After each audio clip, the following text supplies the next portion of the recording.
Alors, bonjour à toutes et à tous. Donc, je travaille chez Total. Oui, on m'a demandé il y a quelques semaines de faire une présentation sur le HPDA. Alors, ça tombe bien parce que je ne suis pas du tout expert du HPC, je ne suis pas non plus expert du Data Analytics. Donc, ça va peut-être permettre de réconcilier ou de regarder comment on peut avancer sur ces deux thématiques. Je m'occupe de la transformation digitale depuis un an chez Total. Alors là, c'est très à la mode, les transformations digitales. Toutes les grosses boîtes du CAC 40 ont leur Digital Officer, leur Chief Digital Officer. Ça a commencé, ça a été beaucoup emmené par les boîtes qui avaient des relations avec les clients. Il s'agit de capturer la donnée des clients pour en tirer de la valeur. Donc chez Total, on est parti un peu après les autres, même si dans notre branche marketing, on est parti un peu plus en avance. Mais aujourd'hui, je ne vais pas vous parler de relations avec les clients. Donc on fait du data analytics aussi dans la partie marketing et services. Vous savez, les stations-service, les cartes, etc. On commence à regarder, à s'intéresser aux données des clients pour leur offrir des nouveaux services. Mais je ne vais pas parler de ça. Moi, je m'occupe plus de la partie transformation digitale, de la branche exploration-production, donc une branche qui est extrêmement industrielle et une branche qui est extrêmement consommatrice effectivement de ressources calcul. Et j'en dirai un mot dans un instant. On est effectivement, vous le savez peut-être, on a un centre de calcul à Pau qui est l'un des plus gros centres de calcul industriels au monde. On a fait un upgrade ces derniers mois de notre machine qui s'appelle Pangea et qui a maintenant 6.2 ou 6.3 pétaflops de puissance.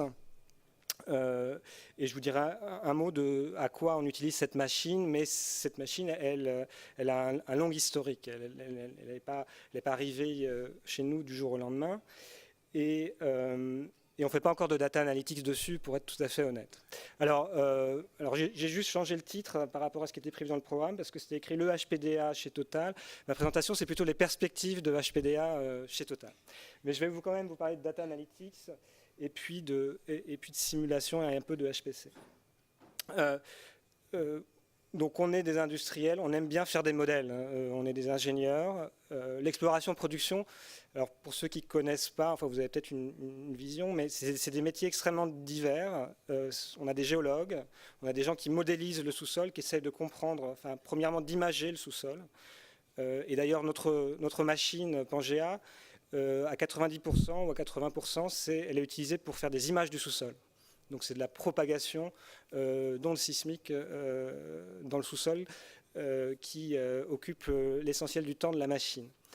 On est aussi, donc on fait de l'image du sous-sol, après on fait ce qu'on appelle un géomodèle, un modèle numérique du sous-sol en trois dimensions. Ça ne demande pas énormément de ressources calcul, mais ça demande un petit peu de stats. Donc on fait des géostats, ça fait 25 ans, ça s'appelle des géostatistiques, hein, des statistiques appliquées aux sciences de la Terre. Et ça a commencé il y a 25 ans à peu près. On a beaucoup travaillé à cette époque-là avec les mines de Paris. Et puis depuis, on a développé plein de choses, mais les géoscientistes chez Total travaillent autour d'un modèle 3D du sous-sol, le géomodèle. Et ce géomodèle, on le popule, je ne sais pas si c'est français ça, mais on le remplit de propriétés, de perméabilité, de porosité, etc. Et après, on va faire de la simulation d'écoulement dans ce géomodèle pour savoir comment les hydrocarbures, que ce soit du gaz, du pétrole, s'écoulent dans ce géomodèle. Ça va nous permettre de designer la taille de nos installations pétrolières, d'optimiser le design de la taille de nos installations pétrolières, de prévoir combien on va pouvoir produire. Et ça, on utilise les ressources HPC pour faire de la simulation réservoir.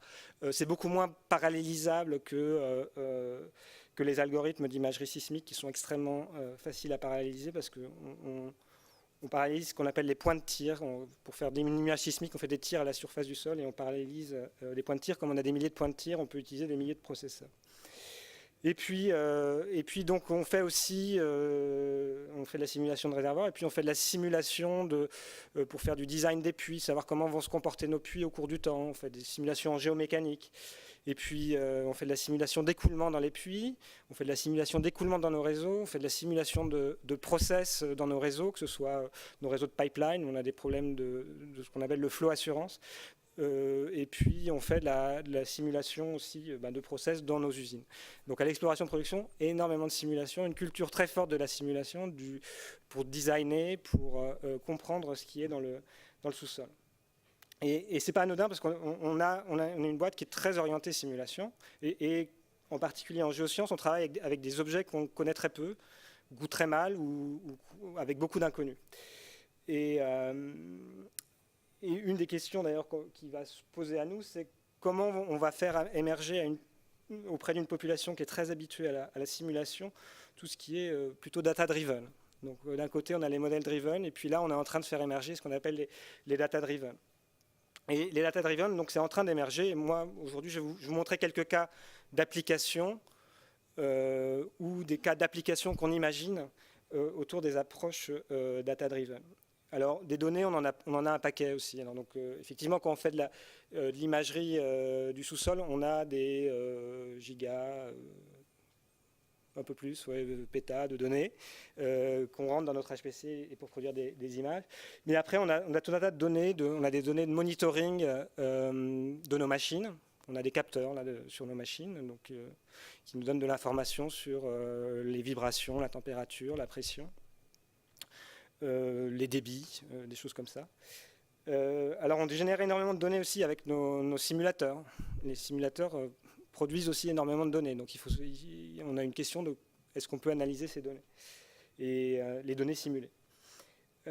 Après on a des données qu'on appelle transactionnelles. Ça, c'est la grande famille de SAP, pour ceux qui connaissent le monde de l'entreprise. Mais quand on a un site industriel, quand on fait de la maintenance sur un équipement, on a un purchase order, on a un avis de maintenance. Donc ça, c'est les données transactionnelles. Ça, on en a un paquet, c'est dans des grandes bases SAP. Et on se pose la question de savoir si on va les utiliser un jour pour en tirer un peu de valeur. Après, on a les données descriptives ça, de nos équipements, combien ils pèsent. On a leur historique aussi de maintenance, etc. Et puis, on a des documents techniques, des rapports techniques, et énormément de rapports techniques, d'études, parce qu'en exploration-production, on a 3 grosses activités. On a une activité de bureau d'études, donc ça, spécialement en exploration. On fait des études du sous-sol, on essaye de prédire les hydrocarbures les volumes d'hydrocarbures qui sont dans le sol et la production future. On regarde des assets et on a des objets sur lesquels on va produire pendant des dizaines d'années. Et donc on a des documents techniques qui datent de 20 ans, 30 ans, 40 ans sur le même objet. Après, on a des documents techniques qui sont des guides et manuels, des retours d'expérience. On a des tonnes de documents, mais comme toute grosse entreprise industrielle. Et donc, les questions qu'on se pose aujourd'hui, c'est est-ce que dans ces documents, dans ces données, est-ce qu'il y a matière à aller extraire de l'information, extraire de la valeur qui va nous permettre d'être plus performants. En fait, le driver de la transformation digitale d'une boîte industrielle, c'est comment on peut être plus performant. Et donc, via la donnée. Alors, donc effectivement, une grosse histoire en simulation, et puis il y a les données qui arrivent, et on se dit, mais sans doute, on va pouvoir combiner les deux, et on va pouvoir être plus performant en combinant les deux. Et donc, on se pose tout un tas de questions sur la combinaison de ces approches.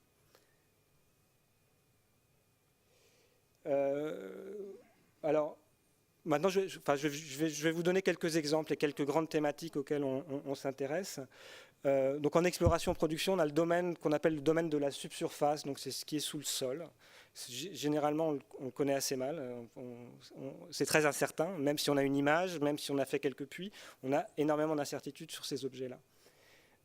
Et puis on a le domaine industriel, parce qu'on a des puits, et puis après on a des installations qui produisent les hydrocarbures, qui font du process. Et avant de mettre les hydrocarbures sur le marché. Et donc, c'est des domaines très vastes, et sur tous ces domaines, on commence à se poser la question de manière systématique, où est-ce que les approches data-driven peuvent être intéressantes. Alors, je ne vais pas rentrer dans le détail, parce que de cette slide, je préfère passer directement à la slide d'après, qui est un peu plus concrète, avec des exemples. Là, c'est un exemple assez simple, où on s'est dit, qu'est-ce qu'on pourrait faire Là, on est très en amont. On a envie de savoir. En exploration, c'est vraiment... On a une compétition pour prendre le meilleur bloc d'exploration, ça s'appelle comme ça, meilleure concession. Et on essaye de savoir ce que font les uns, ce que font les autres, quand ils ont foré, si leur puits est positif ou pas positif sur une zone donnée, etc. On essaie de comprendre aussi les deals qui sont en train d'être faits. Tout ça, c'est des informations qui nous permettent de construire une stratégie. Et donc, toutes ces informations, elles se trouvent, elles sont publiques, elles sont sur l'Internet, dans des revues spécialisées ou dans des revues moins spécialisées. Et en fait, on a une équipe de personnes qui, depuis des années, regardent toutes ces nouvelles un petit peu à la main. Alors, ils font du Google, ils ont des abonnements à ces revues, mais il y a un travail relativement pénible d'aller chercher l'information, de la consolider et puis d'en extraire l'information qui a de la valeur pour construire une stratégie. Alors, on a essayé d'automatiser un petit peu tout ça. Et ça marche plutôt bien. Et c'est un de nos premiers projets en production qu'on va mettre en production. Là, ça va être complètement automatisé, ce scouting de la compétition. Alors, ça, je mets ça dans la grande rubrique de ce qu'on peut faire en data analytics autour des données texte. Mais ça, c'est juste un exemple, parce que tout à l'heure, je vous disais, on a des tonnes de documents techniques, on a des tonnes de rapports, on a des tonnes de données transactionnelles. Et un de nos enjeux, c'est autour de ces données de texte, qu'est-ce qu'on peut aller chercher comme information, soit pour gagner du temps. Donc on va partir à la chasse aux processus qui sont très human consuming et qui n'ont pas beaucoup de valeur ajoutée. On va voir si on peut les automatiser. Et puis on va voir si on peut connecter aussi des informations qui sont dans du texte avec des données de monitoring, par exemple. Je reviendrai tout à l'heure. Alors on a un deuxième grand domaine, c'est donc on regarde beaucoup des images en exploration-production. Alors des images à des échelles très différentes. On peut avoir des images satellitaires qui vont nous donner une image d'un bassin. Et sur une image satellitaire, on peut aller regarder ce qu'on appelle des oil seeps. Quand il y a des hydrocarbures, quelquefois, au fond des océans, ces hydrocarbures fuient naturellement. Et ce qui donne à la surface des océans des irisations qui peuvent ressembler à des pollutions, mais qui sont des hydrocarbures d'origine naturelle. Et donc, on a une banque de données d'images satellites et on commence à regarder si on peut faire de l'analyse automatique de ces choses-là pour nous donner des indications de où se trouvent les oil seeps. Ça, c'est un sujet. On a aussi donc des images sismiques, alors qui sont des images 3D là qu'on a fait. Et là, ces images sismiques 3D, il y a énormément de travail manuel aujourd'hui pour interpréter ces images. Donc, il faut vous imaginer ces images sismiques 3D comme des échographies du sous-sol. Et en fait, le travail de l'interprétateur de ces images, c'est d'aller dessiner, de retrouver des formes, de retrouver des paysages qui vont nous permettre de nous aiguiller dans l'exploration-production. Et il y a quelques process qui sont automatisés, mais ce qu'on aimerait, c'est qu'on ait du pattern recognition automatique sur ces images. Alors, moi, je pense que c'est un sujet compliqué. Je me disais que la médecine, ça devait être un sujet beaucoup plus simple. À écouter la présentation précédente, je me dis que c'est pas si simple que ça non plus dans la médecine. Chez nous, c'est aussi compliqué parce qu'on a des acquisitions différentes, on a des environnements qui sont complètement différents. Et ce qu'on aimerait, c'est corréler des images du sous-sol avec des images d'analogue terrain. Donc les géologues, ils vont sur le terrain, ils vont regarder des falaises. Et c'est des paysages qu'on veut essayer de retrouver dans nos images sismiques. Alors il y a un enjeu évidemment de construire des bases de données suffisamment représentatives et puis il y a un enjeu après, enfin une difficulté qui va être de regarder des images bruitées avec des acquisitions différentes, avec des gains différents et donc de pouvoir corréler tout ça. Il y a un gros point d'interrogation, c'est de savoir est-ce qu'on va avoir suffisamment d'informations pour pouvoir appliquer ces techniques de reconnaissance d'images facilement à ces objets. Et là c'est un autre exemple, donc à une autre échelle. Là quand on fait des puits, souvent on prend des carottes que les géologues analysent, et les géologues essayent de comprendre le système de déposition des sédiments.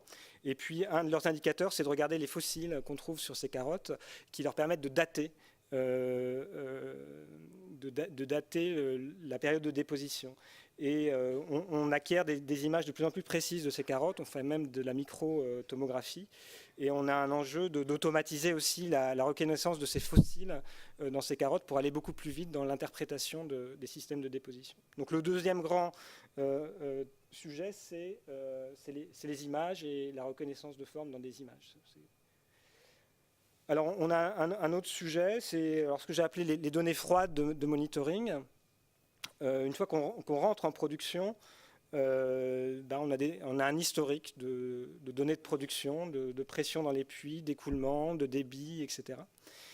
Et traditionnellement, nous, c'est ce que je vous racontais tout à l'heure, pour construire, pour prévoir nos productions, on a une approche complètement modèle-driven. On construit un modèle du sous-sol, mais ça peut prendre 6 mois, 1 an, 2 ans de construire un bon modèle 3D du sous-sol. Et on se dit, sur des champs extrêmement matures où on a un historique important de production, est-ce que finalement on n'a pas l'information dans les données de production elles-mêmes, plutôt que de construire un modèle déterministe, est-ce qu'on ne peut pas s'appuyer sur les données? Et alors on a commencé à faire des choses. Alors ça marche ou ça peut marcher dans des endroits où on a beaucoup de puits. Et les endroits où il y a beaucoup de puits en ce moment, c'est les champs du non conventionnel, donc le gaz de schiste dont vous avez certainement entendu parler. Et là, c'est une expérience aux États-Unis qu'on a réalisée dans notre centre de recherche à Houston, qui était de prendre un historique de données de puits sur du non conventionnel. Les petits points en bleu, c'est avec des techniques de modélisation classiques. Alors, les gaz non conventionnels, le gaz de schiste, c'est une physique très particulière. Et nos modélisateurs actuels, nos outils de modélisation fonctionnent assez mal sur ces choses-là. Et donc, les petits points en bleu, c'est la production prédite par nos simulateurs standards versus ce qui s'est vraiment passé. Et là, on a fait un peu de machine learning sur ces données. Vous avez les petits points en noir qui semblent prédire beaucoup mieux la production. Donc ça nous ouvre un certain nombre de perspectives en termes de production, de prévision de production. Donc ça, c'est des données de monitoring, mais on n'a pas besoin de le faire en temps réel. On n'a pas un enjeu de temps réel, c'est des données historiques. On s'appuie sur un historique de 2, 3 ans, 4 ans, 5 ans de données. Et puis, on a maintenant ce qu'on appelle les données de monitoring, de real-time monitoring. Donc, on peut appeler des données de monitoring un peu plus chaudes. Et là, c'est vraiment un truc qu'on a mis en place il y a 2 ans. On suit ce qu'on appelle des machines tournantes. Donc, c'est des turbocompresseurs et c'est des pompes qui sont sur nos installations. Et on suit un certain nombre de capteurs sur ces pompes. Aujourd'hui, je crois qu'on a plusieurs centaines de machines qui sont connectées. Les données arrivent à Pau, où est notre centre scientifique et technique, et sont analysées. Alors il y a un monitoring, mais il y a un petit peu de machine learning aussi qui permet de nous dire, de dire attention, les données, elles sont en train de sortir de leur fenêtre de fonctionnement normale. Sachant que la fenêtre de fonctionnement normale, elle est recalculée au cours du temps parce que les fluides changent, la machine change, etc. Et donc ça, c'est un de nos projets phares en production. Et on le fait pour ces machines-là. Et l'idée, là, c'est de dire autour des sites industriels, mais ce n'est pas propre à l'industrie pétrolière. Je pense que dans beaucoup d'industries, c'est ce qu'on appelle la maintenance prédictive. C'est pouvoir monitorer les machines et être capable de prédire quand est-ce que ces machines vont défaillir pour anticiper de la maintenance, pour éviter un événement catastrophique. Et ici, c'est effectivement un événement qui est arrivé sur une plateforme de Total au Nigeria, heureusement sans grandes conséquences, si ce n'est des conséquences économiques, parce qu'on a dû arrêter la production pendant quelques mois. Mais il n'y a pas eu de blessés, il n'y a pas eu de dégâts. C'est un turbocompresseur, c'est une ailette de turbocompresseur qui a lâché et le truc est parti en vrille et a pris feu. Donc c'est vraiment un enjeu safety, mais c'est aussi un enjeu améliorer nos performances opérationnelles en termes de coûts. Et donc là, on est sur des données de monitoring, de real time. Et donc ce qu'on est en train de voir, c'est comment généraliser au-delà de ces équipements. Est-ce qu'on peut regarder des données de process? Est-ce qu'on peut regarder des données d'installation électrique, etc. Et de se dire comment on va faire ce qu'on appelle de l'asset performance demain autour de nos assets. Et comment on va aussi combiner ces informations et ce data analytics avec une approche un peu plus modeling, qui est l'approche habituelle de nos ingénieurs. D'accord, mais j'ai presque terminé. Donc, voilà, alors j'ai deux slides. Où est-ce qu'on en est en data analytics aujourd'hui? Alors, vous voyez que ça, c'est notre applicatif, je dirais, à l'exploration production. On a ce qu'on appelle nos softwares métiers pour faire de la géomodélisation, un peu de simulation. On a nos softwares qui tournent sur notre HPC, donc notre supercalculateur. Et puis là, on commence à faire du data analytics, mais c'est assez récent. On a constitué une équipe il y a quelques mois qu'on a appelé le Data Analytics Competence Center. Et aujourd'hui, on utilise des puissances de calcul qui sont bien moindres que celles qui sont utilisées en HPC. Et on a un enjeu de se dire, voilà, ce data analytics, comment on va le combiner avec nos applications métiers qui sont très model-driven, comment ça va se combiner avec le HPC. Et donc, nos spécialistes sont en train de regarder un petit peu tout ça, drivés par les exemples et les grandes thématiques dont je viens de vous parler, avec effectivement aussi des données et des services qu'on peut retrouver sur le cloud aujourd'hui, sachant qu'il y a plein de gens qui viennent nous voir pour nous proposer tous leurs services.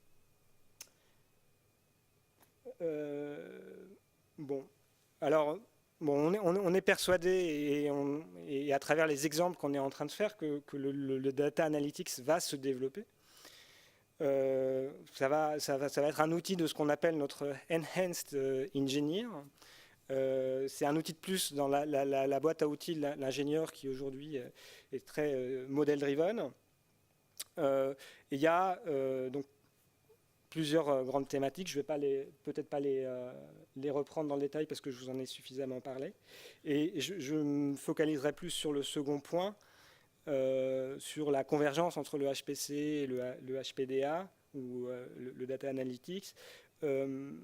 Aujourd'hui, on regarde effectivement et on commence à faire quelques tests sur des infrastructures de type HPC pour faire du data analytics, mais on se heurte, je pense, aux problèmes qui sont rencontrés par tout le monde, qui sont que ces plateformes HPC, elles sont plutôt orientées pour de la programmation bas niveau, Fortran, C, etc. Et que sur la population data analytics, on est plutôt sur du Python, sur des choses comme ça, et qu'il y a encore du travail à faire pour que ces mondes se rencontrent, si j'ai bien compris, parce que je ne suis pas spécialiste de ce sujet-là. Donc là-dessus, je vais m'arrêter parce que je crois qu'effectivement, mon temps est compté. Je vous remercie de votre attention.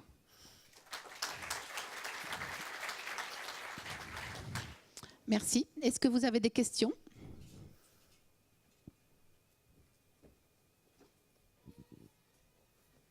Beaucoup parlé d'analytique, mais personne n'a pas dit est-ce qu'on fait des distinctions entre, par exemple, défaillance de l'appareil ou défaillance des capteurs? Parce que parfois, c'est possible qu'il n'y a pas de défaillance d'appareil, mais il y a défaillance des capteurs. Non, vous avez tout à fait raison. D'ailleurs, ce qu'on détecte le plus quand on fait du monitoring de nos machines, c'est des défaillances de capteurs.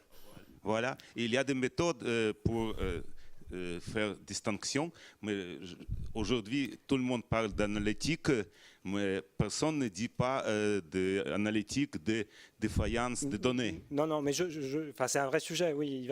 Oui, mais il y a beaucoup de résultats dans le domaine. Oui. Tout à fait. D'autres questions ? Tu peux...